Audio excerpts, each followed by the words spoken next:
Hey guys, it's Nichole Eaton with the Rock Your Soul book and podcast. I'm so excited to help you master your mind, shift your perspective, and take your life to the next level.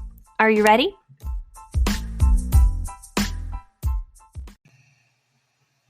The following are chapters from my book, Rock Your Soul, The Down-to-Earth Guide to Mastering Your Mind, now available on Amazon and at NicholeEaton.com. Chapter 9, Possibility. I'm grateful for my brain. My noggin is creative and out of the box, which has created powerful opportunities for me. My mind has questionable tendencies, however, and can get trapped fixating on weird thoughts. Why does that light fixture look like a boob? This mountain range makes me hungry for broccoli. But I see what it's trying to do most of the time. Now remember, your brain's primary job is to keep you safe. Not all heroes wear capes. Sometimes they just wear skin. Which means that if you get hurt or if an incident occurs that doesn't feel like rainbows and sunshine, your mind will bookmark that memory, encouraging you to hide under the table like a preschooler next time an experience feels similar. If you touch a hot stove, your brain remembers you burned yourself, so it puts in a mental note that stove equals pain. Some of us need to touch the stove 15 times to get that memo. Although emotional pain is perceptual, it does the same thing. Oh, you fell in love? You got hurt? Never opening to that feeling again. When there's a bad experience, our brain creates a cause and effect relationship with that memory.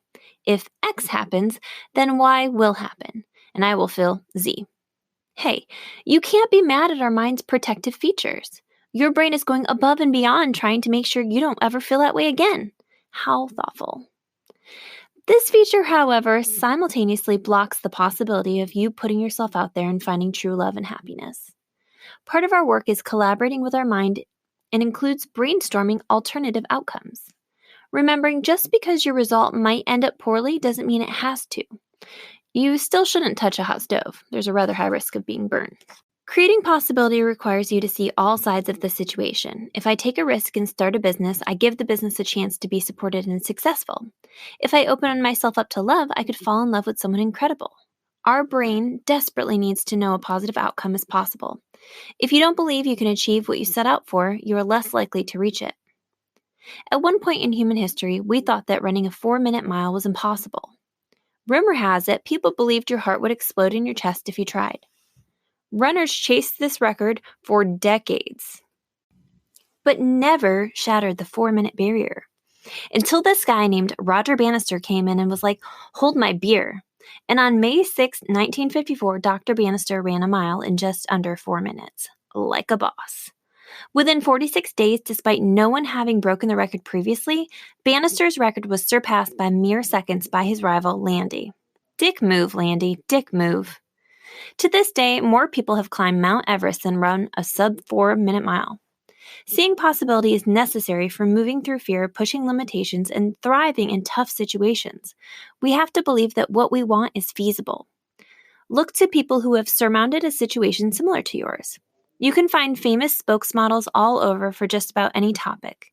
Need help getting over a breakup? Someone broke up with Jennifer Aniston, jaw drop. Beyonce had her heart crushed. Get it together, Jay-Z. One loser even ditched J-Lo and her perfect ass. If you need help overcoming addiction, Demi Lovato has a great success story with sobriety and has even produced relatable songs like Warrior. Most importantly, we have to believe even amidst tragedy and chaos, something better is on its way. Did you know Walt Disney went bankrupt 7 times before becoming a success? Oprah was told she would never make it in television. J.K. Rowling found herself rejected by a slew of publishers whilst living homeless prior to the success of Harry Potter. My point is, find a story, a role model, even a person in your life you admire who has beaten the odds. Listen to what they did or went through and how they came out on the other side. Begin creating possibility by identifying examples. Anything is possible. Exceptional outcomes are just as likely as lousy outcomes. It's about getting brave and challenging your brain to consider the other options. If you haven't heard about Anchor, it's the easiest way to make a podcast. Let me explain. It's free. There's creation tools that allow you to record and edit your podcast right from your phone or computer. Anchor will distribute your podcast for you so it can be heard on Spotify, Apple Podcast, and many more. You can make money from your podcast with no minimum listenership. It's everything you need to make a podcast in one place. Download the free Anchor app or go to anchor.fm to get started. Chapter 10, Fear. You know in the Disney Pixar movie Inside Out how there are several emotions that control us? Our big one is the purple people eater known as fear. We're scared of our own shadow. We're afraid that people won't like us. We are petrified they will. Maybe they'll like us too much and suffocate us with their presence. Run! We're nervous that we won't succeed, but also freaked out about what will happen if we do. We're terrified of commitment, but also afraid of abandonment. I mean, in what paradoxical world does all of this fear make any sense? Fear causes us to make ridiculous, terrible choices. Apprehension makes us play small and stay safe, even if what we are clinging to isn't actually safe. Fear is like your overbearing mother, a helicopter parent of sorts. The one who pours antibacterial liquid on your hands every time you touch a railing.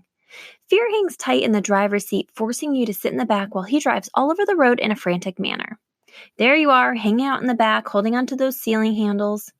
Were they made for moments like this? I mean, what are those handles really for anyway? Not just to hang dry cleaning, right? Anyway, praying to God that you make it out alive. Fear makes you feel like you have not an ounce of control, when the reality is you can tap fear on the shoulder and say, "Excuse me, I'm way better at driving than you are. Can you take a back seat, please?" You don't have to be a jerk to fear. You can be polite. At any given time, you can take your life back. You can decide what your perception is going to be and if you're going to filter everything through the lens of fear. Here's the thing. Life can be scary.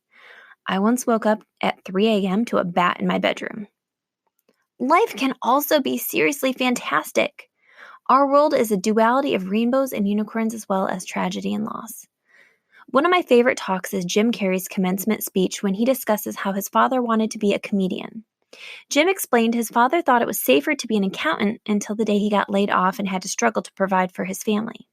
His final lines include, "You can fail at something you don't want, so you might as well take a chance on doing what you love." Every single moment you make a choice. You decide if you're going to live inside of your fear or not. There will always be something to be afraid of, so you have to choose whether or not fear is serving you. That foreboding feeling can trick you into stupid choices and keep you grasping onto something that is clearly not working. Are you going to grasp onto your ex who makes you feel insignificant and unimportant just in case you don't ever feel connected to anyone ever again? The one who probably is dating at least 4 other girls? Dump his ass. We keep really dumb things in our life. Dumb thoughts, dumb beliefs, dumb people, and dumb jobs out of fear of what will happen if we let them go. Acknowledge your fear by labeling it. Say, "Hey fear, how are you trying to keep me safe?" Challenge your fear by posing the questions. What is on the other side of this fear? What rewards will come physically, mentally, or emotionally once I kick this apprehension's ass? Fear is a narrow focus. By asking better questions, we can expand our focus and shift into action. Fear is important, so we don't fall off a cliff while hiking.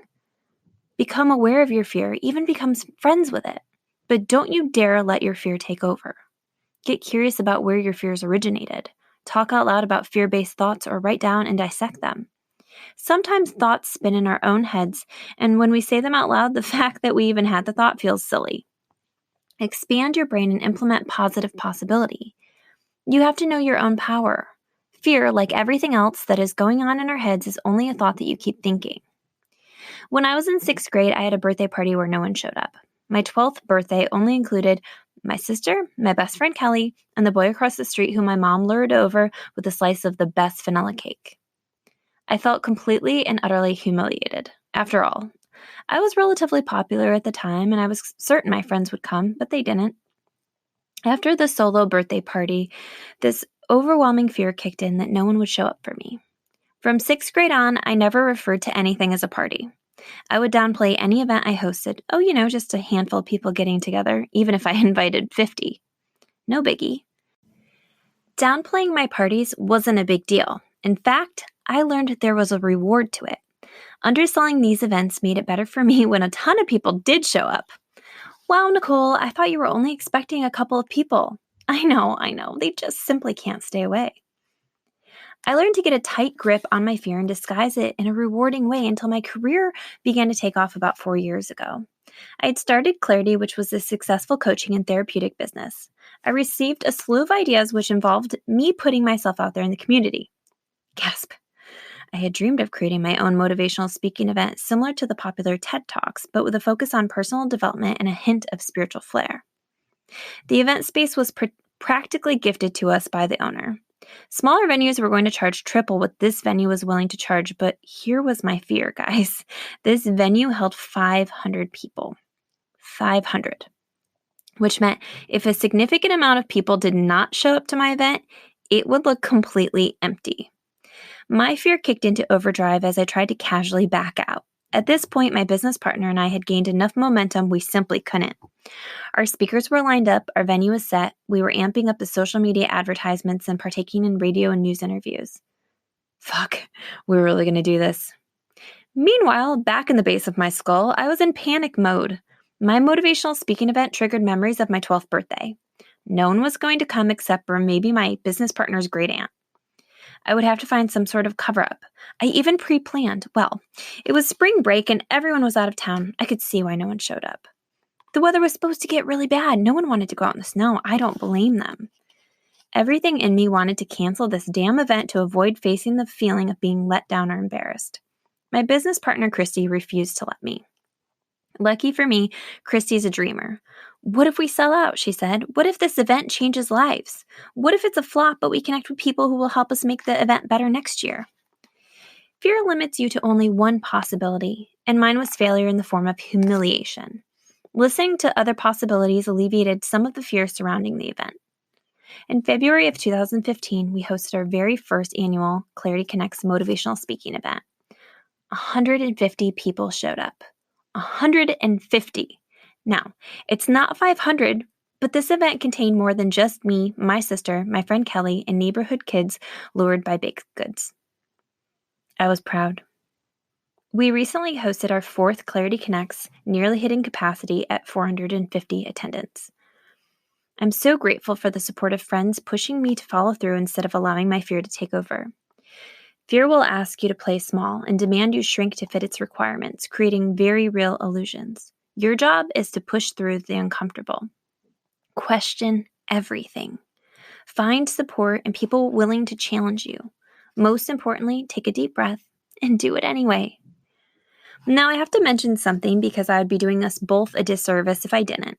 After the second successful Clarity Connects, we did attempt to go on the road and host our event in a town 3 hours away. The venue was a gorgeous old church. We built a lineup of incredible speakers, but it bombed. Totally effing bombed.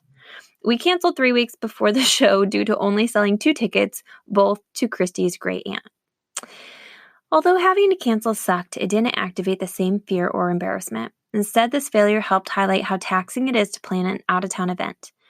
We realized our lack of desire to host the event elsewhere in the future. Our learning curve helped us improve our marketing and branding, as well as get clear on ways we could make our New York event the best one yet. When you push through a fear and it still doesn't work out, it doesn't mean you weren't meant to experience that outcome. Look for the lessons. What can you take from this experience? Allow yourself to identify the fear. Know that moving through fear will be uncomfortable, but the possibility once you are on the other side can be so worthwhile. Making choices that align with potential rather than fear can launch you into a better job, a better relationship, and a better life. You are in the driver's seat. Thank you so much for listening to the Rock Your Soul book and podcast. Make sure to catch future chapters in the upcoming weeks. Take a moment to book a one-on-one personalized soul therapy session with me or catch a live event by visiting www.nicholeeaton.com or follow me on Instagram at nicholeeaton.xo. Thank you.